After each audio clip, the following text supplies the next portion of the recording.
Good morning, students. Yesterday in VB.NET practicals, we have seen nested if and else if ladder. Okay. Today we are going to start from switch case.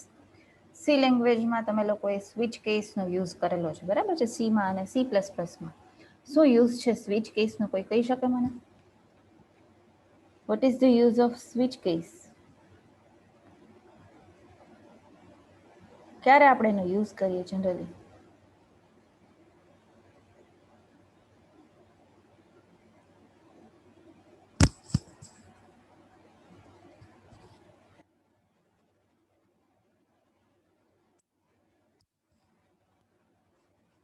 Okay, directly jump to a specific iteration or more than one condition. Okay, or we can say when we have to provide choices, multiple choices to the user, like રેસ્ટોરન્ટમાં જાય આપણે તો menu આપને આપે, તો menu એટલે આપણી પાસે મલ્ટિપલ ચોઇસ છે ને, એમાંથી તમે પર્ટિક્યુલર મેનુમાંથી પર્ટિક્યુલર ક્યુઝિન છે એમાંથી સિલેક્ટ કરીને ઓર્ડર આપો છો, બરાબર? તો સ્વિચ કેસ એવું થયું ને કે યુઝરને આપણે ઘણા બધા ઓપ્શન્સ ડિસ્પ્લે કરીએ, મલ્ટિપલ ઓપ્શન્સ. એ ઓપ્શન્સમાંથી પર્ટિક્યુલર ઓપ્શન એક્ઝિક્યુટ યુઝર કરી શકે એટલા માટે આપણે એને સ્વિચ કેસ આ બધી વસ્તુ પ્રોવાઈડ કરી. હવે સી અને C++ કે બાકી બધી લેંગ્વેજીસમાં it is known as switch case, પણ VB.NETમાં એને કહેવાશે સિલેક્ટ કેસ. શું કહેવાશે? It is known as select case.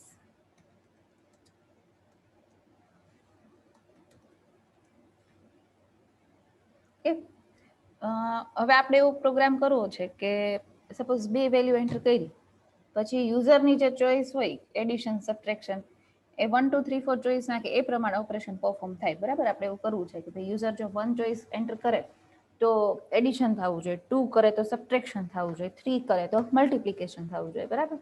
તો એના માટે કંટ્રોલ્સ કયા કયા જોશે? બે વેલ્યુનું addition subtraction multiplication based on choice કરાવવું છે મારે, બરાબર? યુઝરે ચોઈસ એન્ટર કરવાની કે ભાઈ 1 કરી છે ને તો આપણે એને એડિશન પરફોર્મ કરીને દેવાનું. તો કયા કયા કંટ્રોલ્સ જોશે એના માટે કોઈ કહી શકે? લેબલ, કેટલા લેબલ જોશે?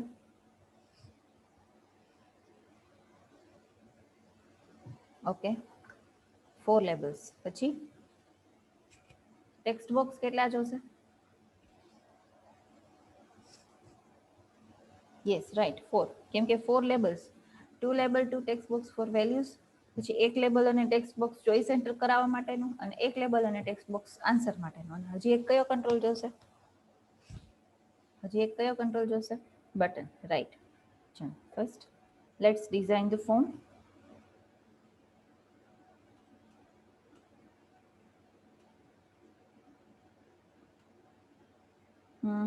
ચાર લેબલ, 4 ટેક્સ્ટ બોક્સ અને એક બટન, બરાબર?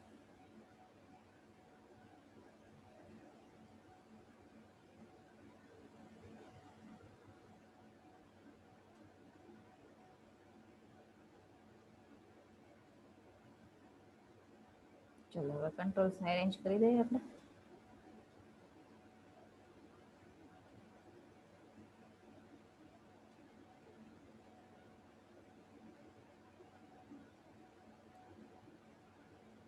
એક જ મિનિટ.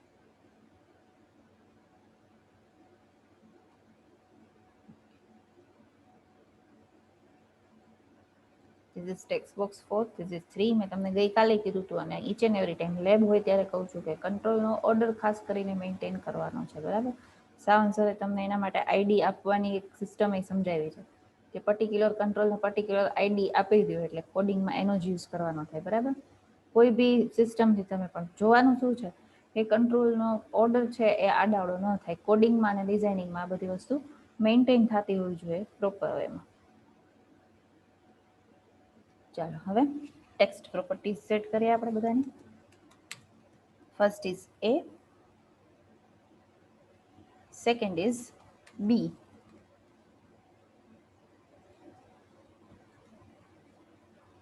પછી થર્ડમાં આપણે એવું લખશું કે એન્ટર યોર ચોઈસ.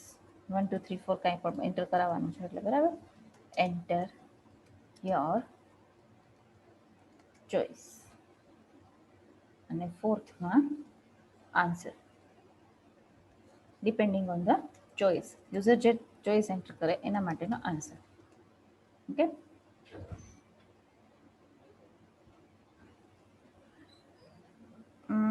બટનની હવે ટેક્સ્ટ પ્રોપર્ટી સેટ કરશું ને આપણે, બરાબર છે. સપોઝ બટનનું નામ મારે સબમિટ રાખવું છે, તો સબમિટ. ઓકે. હવે બટનની ક્લિક ઇવેન્ટમાં કોડિંગ કરશું ને આપણે, યસ ઓર નો? લેબલની સાઇઝ ચેન્જ કરવી હોય તો એની હાઇટ વિથ પ્રોપર્ટી છે અહીંયા આ એ, એટલે અહીંયા લેબલ 1 આવ્યું, બરાબર. એની પ્રોપર્ટીઝમાં જોવાનું છે.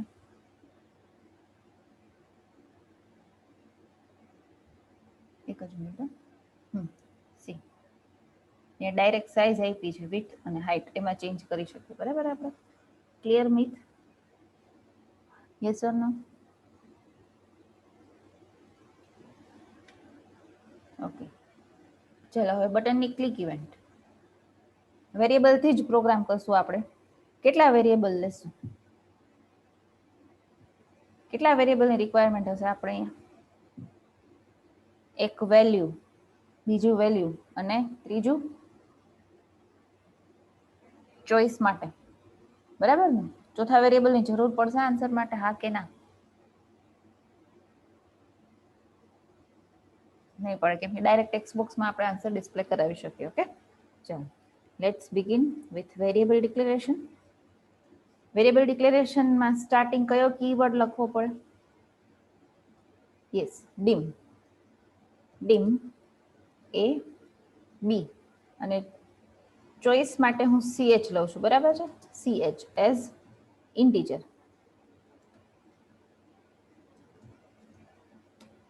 ઓકે. હવે શું કરશું? સૌથી પહેલા વેરિયેબલ ડિક્લેરેશન કર્યું, એ અને બી ની વેલ્યુ છે એના ઉપરથી આપણે ઓપરેશન પરફોર્મ કરવાના છે.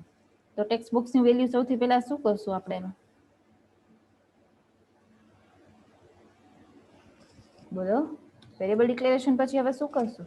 Yes, a equal to value of text box 1 dot text and b equal to value of 2 dot text box 2 dot text. c માં કરવું પડશે આ વસ્તુ કે ch માં આ વસ્તુ કરવી પડશે? ટેક્સ્ટ બોક્સ 3 ની વેલ્યુ લેવી પડશે કે નહીં લેવી પડે ch માં?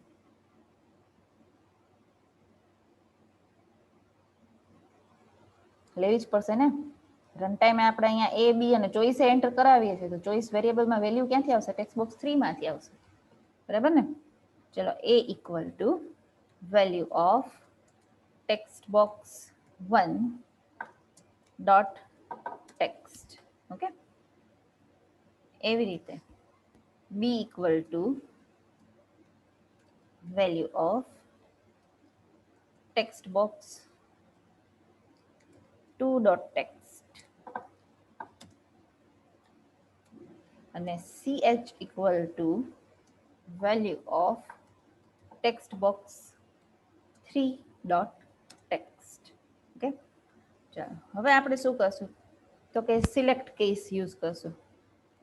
સિલેક્ટ, એની સિન્ટેક્સ જોજો, તમે સાથે સિન્ટેક્સ એ સમજાવીશ. સિલેક્ટ કેસ અને એક્સપ્રેશન. એઝ એન એક્સપ્રેશન આપણે વેરિયેબલ કયો લીધો છે? ch, એટલે અહીંયા આપણે લખ્યું ch. હવે કેસ 1, તો કેસ 1 માં આપણે શું ડિફાઇન કરશું? એડિશન પરફોર્મ કરશું ને, તો એના માટે text box 4 dot text equal to a plus B. આટલું ક્લિયર બધાને? હા કે ના? તમે સી સી પ્લસ પ્લસમાં શું લખતા હતા? સ્વિચ ઇન બ્રેકેટ ch, પછી કેસ 1 કેસ 2. અહીંયા એની સિન્ટેક્સ શું છે? સિલેક્ટ કેસ, બે કીવર્ડ, પછી ચોઈસ માટેનું એક્સપ્રેશન એટલે ch, પછી કેસ સ્ટાર્ટ થશે. પછી કેસ 2 શું આવશે? 2 માં સબટ્રેક્શન. તો text box 4 dot text equal to a minus B. Case 3 text box 4 dot text equal to a into b. સમજાણું આટલું બધાને? હા કે ના?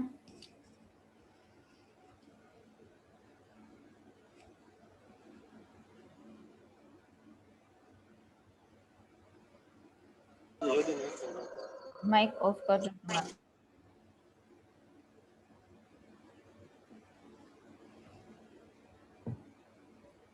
સિન્ટેક્સ યાદ રહેશે બધાને? સિલેક્ટ કેસ, બે કીવર્ડ જ છે. ધેન કમ્સ એક્સપ્રેશન, એટલે કે આપણે સીએચ લખ્યું.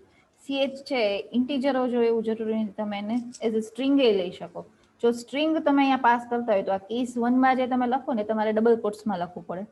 જો સિંગલ કેરેક્ટરનો યુઝ કરતા હોય તો તમારે સિંગલ કોટમાં કેરેક્ટર ડિફાઇન કરવું પડે. બરાબર છે? હવે તમારે C++માં ડિફોલ્ટ સ્ટેટમેન્ટ આવતું, બરાબર છે, કે યુઝરે ચોઈસ એન્ટર ખોટી કરી તો એને શું મેસેજ ડિસ્પ્લે કરવો? તો એની બદલે સિલેક્ટ કેસમાં આવે કેસ એલ્સ. શું આવે? Case else. તો આપણે ટેક્સ્ટ બોક્સ 4.ટેક્સ્ટમાં આન્સર નહીં ડિસ્પ્લે કરીએ, પણ આન્સરની બદલે એવું ડિસ્પ્લે કરશું કે રોંગ ચોઇસ. સમજાણવા? કેસ એલ્સ શું છે? તો કે C++ નું ડિફોલ્ટ સ્ટેટમેન્ટ છે. Clear or not? મેડમ હા બોલો. આ ડબલ કોટ્સ અને સિંગલ કોટ્સ નું જે તમે કીધું ને એ સમજાવો તો એકવાર. જો આ ch વેરિયેબલ છે એનો આ ડેટા ટાઈપ શું છે? ઇન્ટીજર. એટલે આપણે કેસ 1 2 3 લખ્યા, બરાબર. અહીંયા તે સ્ટ્રિંગ લીધું હોય ને તો કેસ છે 1 2 3 માં એડ ના થઈ શકે, સ્ટ્રિંગના ફોર્મમાં રાખવા પડે ને. તો આપણે ટેક્સ્ટ બોક્સ 4 માં ચોઈસ છે એ 1 2 3 4 એન્ટર નહીં કરવાની. શું લખવું પડે કે એડ એટલે એડનું ઓપરેશન, તો એનું નામ લખવું પડે એડ. મલ્ટિપ્લિકેશન તો મલ્ટિપ્લિકેશન એમ લખવું પડે. એટલે આ સ્ટ્રિંગ થઈ ને. યસ ઓર નો? આટલી સમજાણું? આટલું તો અહીંયા કેસ તો કેવી રીતે આવે? 1 ની બદલે આવી રીતે ડબલ કોટ્સમાં આપણે લખવું પડે એડ. સમજાણું? સ્ટ્રિંગ હોય તો. એટલે એનો મિનિંગ શું? કે જે એક્સપ્રેશનનો વેરિયેબલ છે, અહીંયા એક્સપ્રેશનનો વેરિયેબલ ch છે, એનો જે ડેટા ટાઈપ હોય એના ઉપરથી જ કેસના નામ આપી શકીએ. અહીંયા ch નો ડેટા ટાઈપ શું છે? ઇન્ટીજર. તો કેસ એ ઇન્ટીજરના ફોર્મમાં છે 1 2 3. સમજાણું? સ્ટ્રિંગ હોય તો કેસના નામ છે એઝ એ સ્ટ્રિંગ આપવા પડે આપણે. તો ઇન્ટીજર અહીંયા 1 2 3 ના ચાલે, મિસમેચ થાય. ક્લિયર? હા તો મેડમ હવે જી તમે કીધું કે ઈ સિંગલ કોટ્સમાં આપવાના કે ડબલ કોટ્સમાં આપવાના નામ? સ્ટ્રિંગ હોય એટલે એને ડબલ કોટ્સમાં આપવી પડે. જો એક સિંગલ કેરેક્ટર હોય ને ખાલી ABC તો એને સિંગલ કોટમાં આપવાનું થાય. અચ્છા, ઓકે. હા. ચાલો આટલું ક્લિયર બધાને? ઓકે, ચલો let's run this application.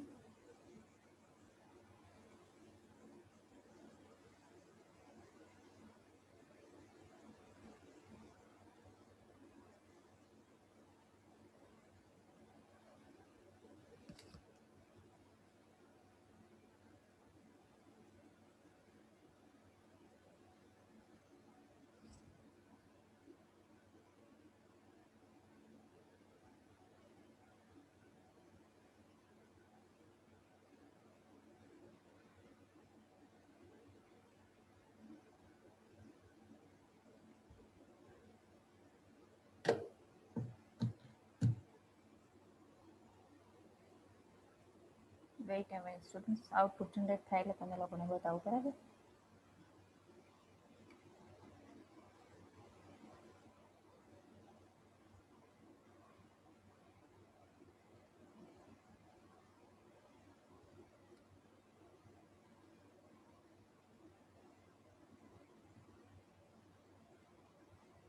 Okay, see here now. 1 B ની વેલ્યુ એન્ટર કરીએ છીએ 3 આપણે. એન્ટર યોર ચોઇસમાં 1 એન્ટર કરું છું એટલે 1 ફોર એડિશન. સી આન્સર આવ્યો 4. 1 પ્લસ 3, બરાબર. એની બદલે ચોઈસ હું 3 એન્ટર કરું છું તો 3 1 ઇન્ટુ 3 3 મલ્ટિપ્લિકેશન થયું. અને 2 એન્ટર કરું છું -2. આઉટપુટ ક્લિયર બધાને? હા કે ના?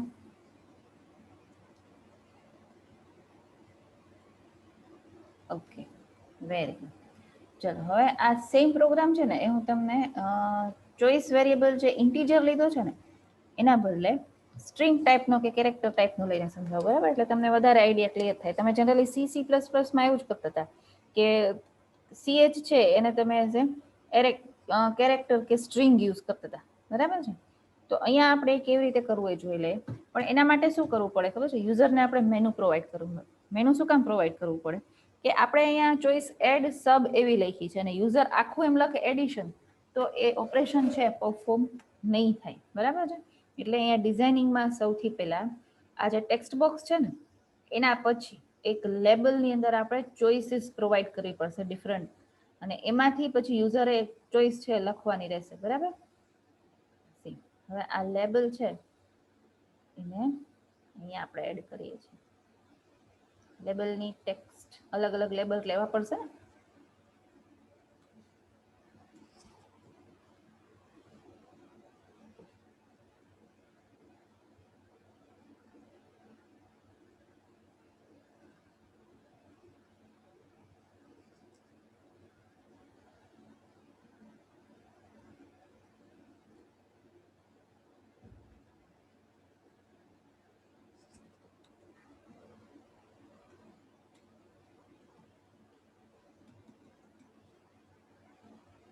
અહીંયા હું સબ એટલે નથી યુઝ કરતી કેમ કે VB.NET માં સબ કીવર્ડ છે, કીવર્ડને લીધે પ્રોબ્લેમ જનરેટ થશે, એટલે આપણે એના માટે સબટ્રેક્ટ આખું લઈશું, બરાબર. અહીંયા ચોઈસ શું કામે પ્રોવાઈડ કરવી પડે, નહીં તો યુઝરને ખબર કેમ પડે કે તમે શું સ્ટ્રિંગ યુઝ કરો છો. એટલા માટે અહીંયા આપણે ચોઈસ પ્રોવાઈડ કરી કે આટલામાંથી તમારે ચોઈસ એન્ટર કરવાની છે, બરાબર. એડ, સબટ્રેક્ટ, મલ્ટિપ્લિકેશન 3 આપણે ઓપરેશન પરફોર્મ કરાવીએ છીએ. આટલું પહેલા ક્લિયર બધાને?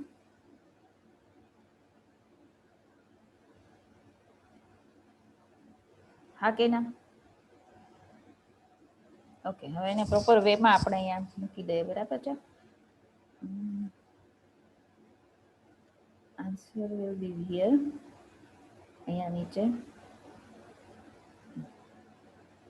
આની નીચે આપણે ત્રણેય આ લેબલ મૂકી દઈએ, એડ, સબટ્રેક્ટ અને મલ્ટિપ્લિકેશન, બરાબર છે. એટલે યુઝર છે ઉપરના ટેક્સ્ટ બોક્સમાં ત્રણમાંથી કોઈ બી એક વેલ્યુ એન્ટર કરે.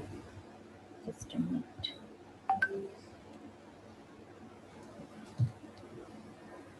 ઓકે, ચાલો હવે અહીંયા શું ચેન્જ આવશે તો કે ch વેરિયેબલ એઝ ઇન્ટીજર લેતો હતો એ આમાંથી આપણે કાઢી નાખવું પડશે, બરાબર. તો ડીમ ch એઝ સ્ટ્રિંગ લેવું પડશે ને. ch માં હવે value of text box 1.text છે, તો વેલ્યુની જરૂર છે ખરી કે ખાલી ટેક્સ્ટ બોક્સ 1.text ચાલે? અહીંયા આ જે છે થર્ડ ટેક્સ્ટ બોક્સની વેલ્યુ સ્ટોર કરાવી ch માં, એમાં ખાલી ch equal to text box 1.text લખીએ તો ચાલે કે ના ચાલે? ચાલે, કેમ કે ટેક્સ્ટ બોક્સની ટેક્સ્ટ છે બાય ડિફોલ્ટ શું હોય, સ્ટ્રિંગના ફોર્મમાં જ હોય, અને આપણે ch છે કઈ ટાઈપનો વેરિયેબલ લીધો છે, સ્ટ્રિંગ ટાઈપનો જ વેરિયેબલ લીધો છે, એટલા માટે. એટલે અહીંયા વેલ્યુ ઓફ લખવાની જરૂર નથી. બધાને આ વસ્તુ ક્લિયર થઈ કે ના થઈ?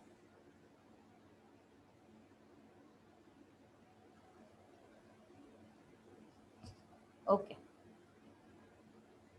ચાલો તો હવે કેસના નામમાં શું ચેન્જ આવશે, કોઈ કહી શકે મને? કેસના જે નેમ્સ આપ્યા છે મને, એ કેસના નેમમાં શું ચેન્જ આવે? કેસ 1 ની જગ્યાએ શું આવે? એડ, બરાબર. કેસ 2 ની જગ્યાએ શું આવે? સબટ્રેક્ટ. અને કેસ 3 ની જગ્યાએ આવે મલ્ટિપ્લિકેશન. ક્લિયર કે નહીં બધાને? શું ચેન્જ આવ્યો એ?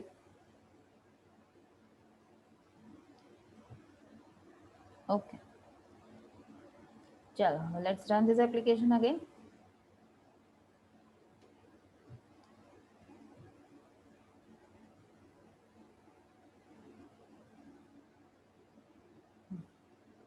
Enter the values of variables 5, 6 અને અહીંયાથી ચોઈસ કોઈ બી એડ કરવાની છે તો આપણે એડ લખ્યું, સબમિટ. આવી ગયું એડિશન. અહીંયા મલ્ટિપ્લિકેશન વાળી ચોઈસ આપી, submit this. 5 into 6 30. Okay, output clear બધાને? ગુડ. સિલેક્ટ કેસ બધાને સમજાણો ને? Very good. હવે તમારે ફાઇલ પેજમાં પ્રોગ્રામ જે સિલેક્ટ કેસનો લખવાનો છે એ આ વાળો ch વાળો સોરી સ્ટ્રિંગ વાળો લખવાનો છે, બરાબર છે. એડિશન, સબટ્રેક્શન, મલ્ટિપ્લિકેશન અને ડિવિઝન ચારેય ઓપરેશન પરફોર્મ કરીને આવી રીતે લખવાનો છે. વિન્ડોઝ એપ્લિકેશન આવડશે ને કેવી રીતે લખવું એ બધાને?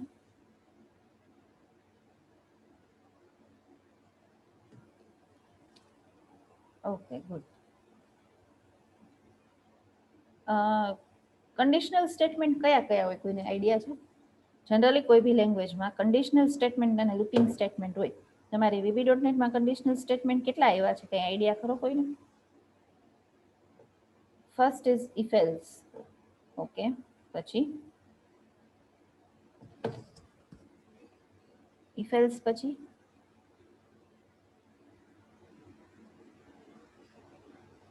ઇફ એલ્સ ઇફ એટલે that is known as else if ladder, બરાબર. પછી શું આવે એવું બીજું? આપણે ગઈકાલે ખબર છે પહેલો પ્રોગ્રામ જે કર્યો હતો 3 વેરિયેબલ્સમાંથી મેક્સિમમ ફાઇન્ડ કરવાનો, શેનાથી કર્યો હતો? Nested if. Yes, very good.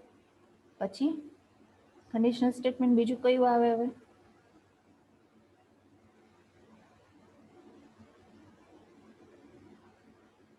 Yes, select case. Select case એટલે સ્વિચ કેસ હતું, that is also conditional statement, બરાબર. પછી લૂપિંગ સ્ટેટમેન્ટ કયા કયા આવે?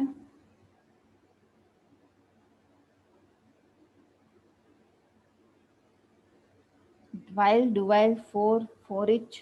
તમારે for each એ આવશે કેમ કે એરે માટે અલગથી આવે for each સ્ટેટમેન્ટ. while અને do while માં શું ડિફરન્સ હોય? what is the difference between while and do while statements?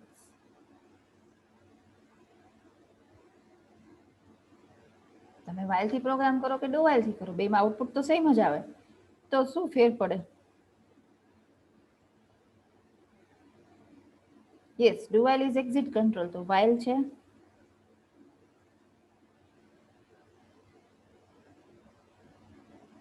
yes, that is entry control. Okay, very good. VB.NET માં ડેટા ટાઈપ કયા કયા આવે?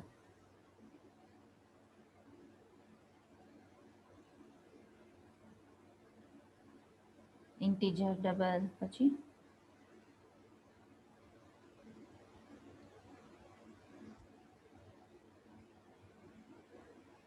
String, character. યસ,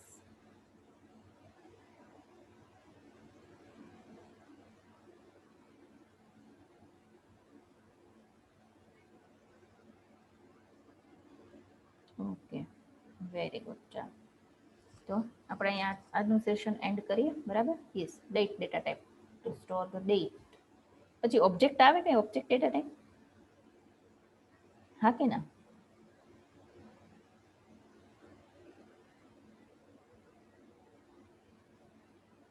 યસ, શું use થાય?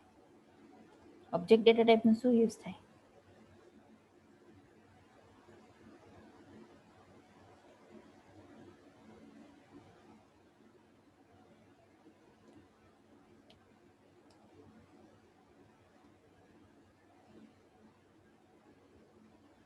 ઓબ્જેક્ટ ડેટા ટાઈપનો યુઝ શું થાય?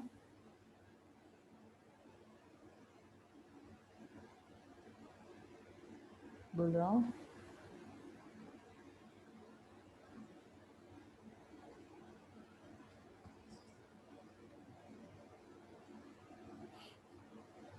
ઓબ્જેક્ટ ક્રિએટ કરવા નહીં, પણ ઓબ્જેક્ટ ડેટા ટાઈપ છે ને એને યુનિવર્સલ ડેટા ટાઈપ કહેવાય VB.NET માં.